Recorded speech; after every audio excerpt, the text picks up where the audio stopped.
Nearly 30 years ago, Dinesh D'Souza wrote a book called Illiberal Education. It described in lurid detail how on college campuses the American left had gone from championing free speech to stifling it. Conservatism under Reagan had become a potent force, a liberating, optimistic, and patriotic alternative to the malaise and pessimism of the 1970s. The faculty and the administration of campuses became dominated by liberals who were desperate to turn young minds away from Reaganism and the America he represented, which these activists maintained, let's face it, as inherently racist and sexist because its founders were privileged white men. Conservatives challenging the liberal orthodoxy on campus were sued, maligned, and they were maligned by students and professors alike. They were subject to disciplinary action and even physically threatened. The ultimate goal was to bully them into silence. Of course, that effort failed. Conservatives probably now see how naive it was to believe that this squelching of free speech would end once they left campus. Instead, the left's propaganda shaped a new generation of young adults who then parroted all that malarkey about the patriarchy, and then they came up with their own new phrases like microaggressions and safe spaces and white privilege. Today, left-wing activists use these terms as bludgeons to intimidate those who disagree with them from entering the dialogue at all.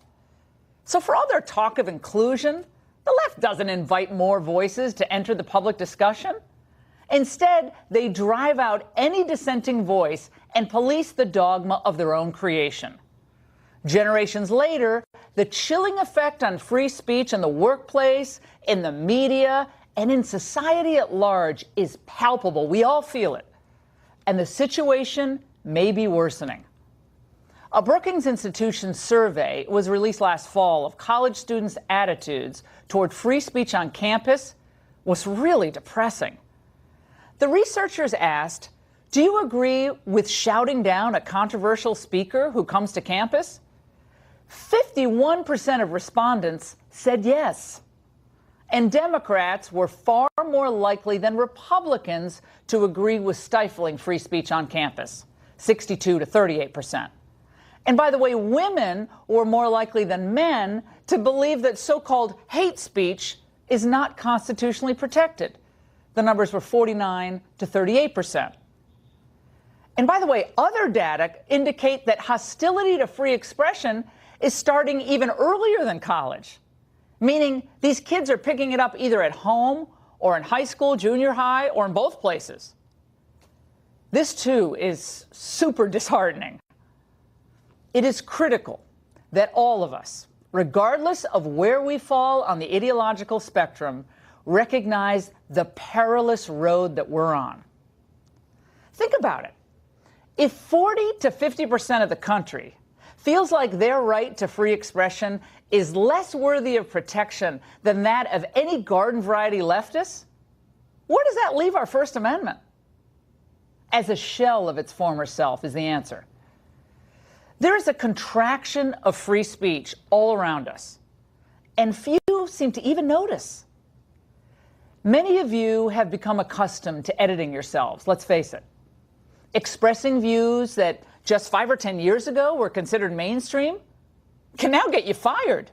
It can cause you to lose a promotion, or you could be branded a hater, or yes, you can get boycotted. Sadly, with people like Christopher Hitchens and Nat Hentoff gone, there are only a handful of true liberals left on the scene to defend the vigorous exchange of ideas. I have been the victim of a boycott of sponsors. I lost a job once. It is wrong. You shouldn't do this by teams. It is the modern way of cutting off free speech. And the goalposts, by the way, are forever moving. Every day, more issues are taken off the table altogether and may no longer be debated at all. So, in other words, if you're against affirmative action, you're a racist. And if you wear a Make America Great Again hat to a gun control rally and get beaten up, well, don't expect a lot of sympathy from the attendees. And if you praise the military skill of Robert E. Lee, You're liable to be branded a defender of slavery in the New York Times. Remember what happened during the campaign when some left-wing nutcases in San Jose got their hands on a Trump supporter? This is the intolerant left in action. Whether it's striking voices from social media or driving certain viewpoints from the airwaves, beating people up, organizing boycotts for perceived unforgivable offenses, or preventing speakers from being heard on a college campus, it's all coming from the same place. A desperate desire to stop debate by branding your opponent unacceptable and driving him or her from the public square. In just the past week, while I was on my Easter break, we saw more examples of the totalitarian agenda in action. Popular black conservatives, Diamond and Silk, noticed that their Facebook fans weren't receiving notifications of the new content that they were posting. For months, they begged Facebook for answers. Well, on Thursday, Facebook officially informed them, quote, "The policy team has come to the conclusion that your content and your brand has been determined unsafe to the community." Well, they say they were never informed about how their videos or brand were unsafe for their community, or even what the community is. But their fans are still not receiving notifications, and Facebook says there's no appeal. It feels like we're all again in college, that the speech police demand that you change your focus, change your tone, change the subject, or else. Then there was conservative writer Kevin Williamson, formerly a never-Trumper at National Review. He was hired in March by The Atlantic to great fanfare. Well, that all changed last Wednesday when the Soros-funded Media Matters dug up an old podcast where Williamson described abortion as homicide, and he suggested that it should be treated like any other crime, up to and including hanging. Well, that's pretty rough stuff, but so is abortion. The Atlantic editor, Jeffrey Goldberg, announced that they were parting ways with Williamson because, quote, "the language used in the podcast was callous and violent. This runs contrary to the Atlantic's tradition of respectful, well-reasoned debate and to the values of our workplace." Of course, millions of Americans believe that abortion itself is callous and violent, most obviously to the innocent life it destroys. Nevertheless, another non-liberal voice was snuffed out at yet another esteemed publication. My friends, something alarming is taking place. The free speech clause of our Constitution doesn't just apply to speech that the elites deem acceptable. It exists to support speech that is, by its nature, offensive. Offensive to people in power, offensive at times to lawmakers, offensive to Facebook, and even offensive to the cool crowd that thinks abortion is just a sacred right, and that Trump himself is a dangerous dictator. We indeed are reaching a crisis point where cultural walls are now being erected to conscript and still free speech in America. But we cannot let this continue.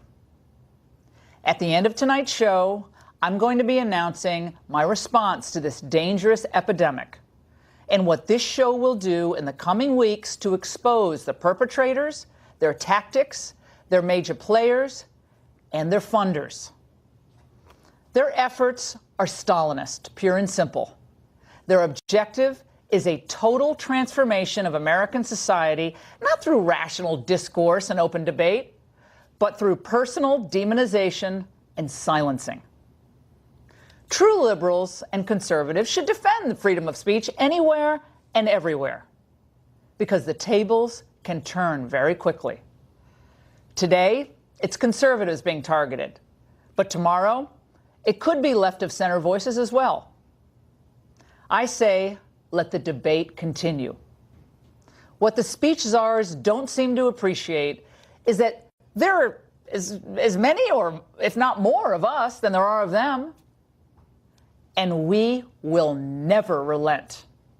And we will never give in. Never.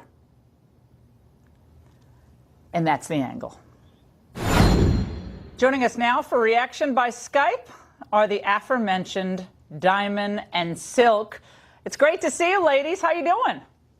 Oh, we're doing wonderful. We hope you're doing well. Yes, nice to see you back. Nice to see you. All right, let's start with you, Diamond. Facebook and Diamond and Silk. You guys have had an interesting relationship over the past several weeks or even months, given the fact that you discovered that your messages were suddenly not getting out to your followers. And I know Facebook has had a response to this, but first just tell us what happened and how you noticed it.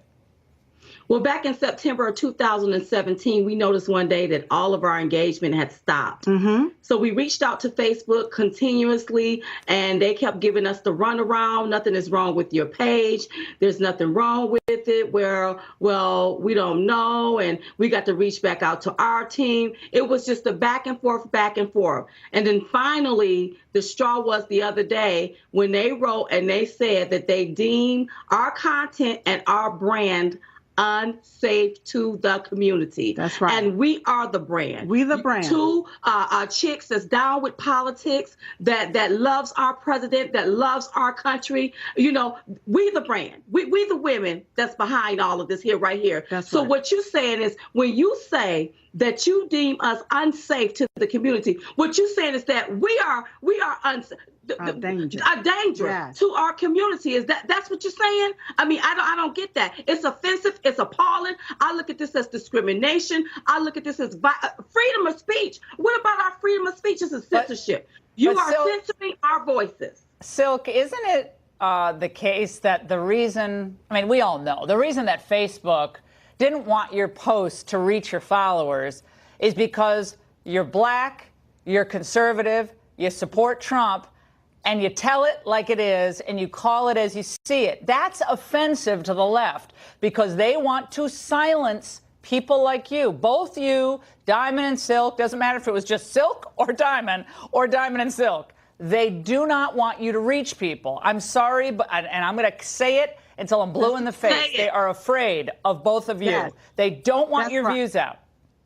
We are what you call a double threat. They do not want that because we do not fit their status quo or their narrative. You know, with us being black people, you know, they're used to, Democrats are so used to black people being on what we call the Democrat plantation. You're supposed to play by our rules. You're not supposed to have much so that you can depend on the government, and we'll give you what we want you to have so that we can control you. But Diamond and Silk, we can think for ourselves. Right. We have our own mind. We don't listen to those negative narratives that they're trying to spin over there on the left. We have our own eyes, 8 of them, to see for ourselves what's really going on behind the scene. We see the corruption that's going on in Washington, and we didn't like it. That's why we voted for Donald Trump, who is now the president. They try to deem us as dumb, as ignorant, and as uneducated. Oh, honey, we're very smart. We see right through all of their BS. That's right. Let me read what Facebook originally said on April 5th. The policy team has come to the conclusion that your content and your brand has been determined unsafe to the community. Okay. Again, I don't know what community they're talking about or how it's unsafe. Neither do either of you. But now, because of all the pressure, Drudge had this up all day long. You guys have mobilized all your followers. My followers were mobilized, and our viewers last week as well. And Facebook said this: we have communicated directly with Diamond and Silk about this issue. The message they received last week was inaccurate and not reflective of the way we communicate with our community and the people who run pages on our platform. We have provided them with more information about our policies and the tools that are applicable to their page and look forward to the opportunity to speak with them. That, according to a Facebook spokesperson. Ladies, I don't know what that gibberish is, but I'm not all that convinced. Diamond, take it away. What the heck does that mean? They've never we haven't spoken to Facebook. They've never communicated to us. The last communication that we got was they deemed us unsafe for the community. They have not reached out to us. They have not communicated to us. And see, this sounds like a white lie. I don't like these little white lies. If you're going to tell it, tell the truth, or go on somewhere and sit down. That's right. They did not communicate with us, but that we were they said they did. Hey, Silk, they No, said they did we not. have communicated No, they did with not. Diamond and Silk about this issue. They did not. We have not conversated with We've been in the nobody. air all day, flying back from Pittsburgh, Pennsylvania, That's right. here to North Carolina, so we can be on the show tonight. Nobody has communicated with Diamond and Silk, so that is a lie that Facebook is putting out there. That's a lie. And by the way, we have a list of groups, left-wing groups, that have not been deemed unacceptable. Antifa, those lovely people. The Young Turks, never profane. Planned Parenthood, no violence there. Occupy Democrats, have no idea what it is. The political resistance against Donald Trump. All of those groups are okay according to Facebook. All right.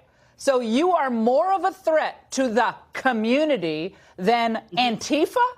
Are you kidding me? This is embarrassing. I mean, Zuckerberg better be asked questions about this tomorrow. That's all I can say.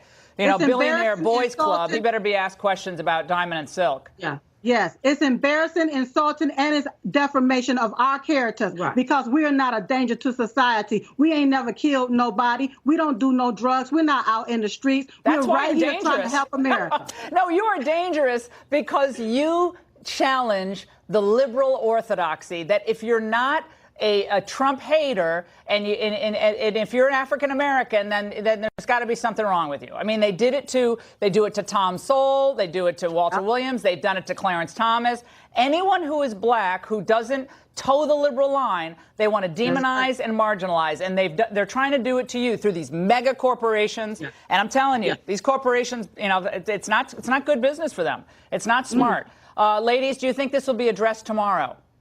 I hope it's addressed tomorrow, and I hope Zuckerberg tell the truth. Tell them how you put these algorithms in place to silence conservative voices. That's right. Let them know how you made a mistake and how you plan to correct them. Not only our platform, but every conservative that you silence, you need to correct that immediately. This needs to be an even playing field. And I don't care if you want to say you private, but you open to the public, baby. And it's got to be fair on each side. All I can say is I hung out with you a little bit on election night, and I got to come down there and hang out with you guys. You guys put me in a good mood. Okay. I thank God for Skype. Thanks so much for coming on.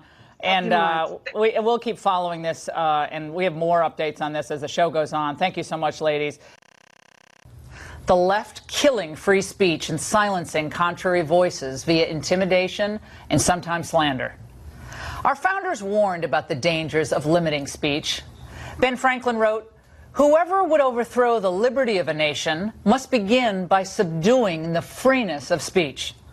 And yet, here we are.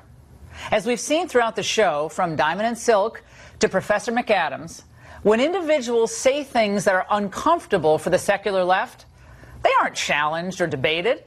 They're branded, demonized, and sometimes evicted altogether from the public square. That is not the American way. We're winning the war of ideas on immigration, the economy, life, trade, and yes, political correctness. Which is why we're seeing the left-wing retaliatory hit squads popping up everywhere. Today in academia, in Hollywood, and in the media, the left will brook no dissent, and they will militantly police the borders of their stale orthodoxy. Well, we're not going to stand for this. So tonight, I'm announcing a new recurring series on the Ingraham Angle. It's called Defending the First, where we will expose the enemies of the First Amendment, of free expression and free thought, while showcasing those brave voices making a difference. So if you've been subjected to threats or intimidation because of your speech, I want to know about it. Tweet me at Ingraham Angle, because without free speech and a free conscience, we're not truly a free people. We're not afraid to debate ideas here. We relish a vigorous debate. They run from it. Good luck with that. Shannon Bream and the Fox News at Night crew is up next.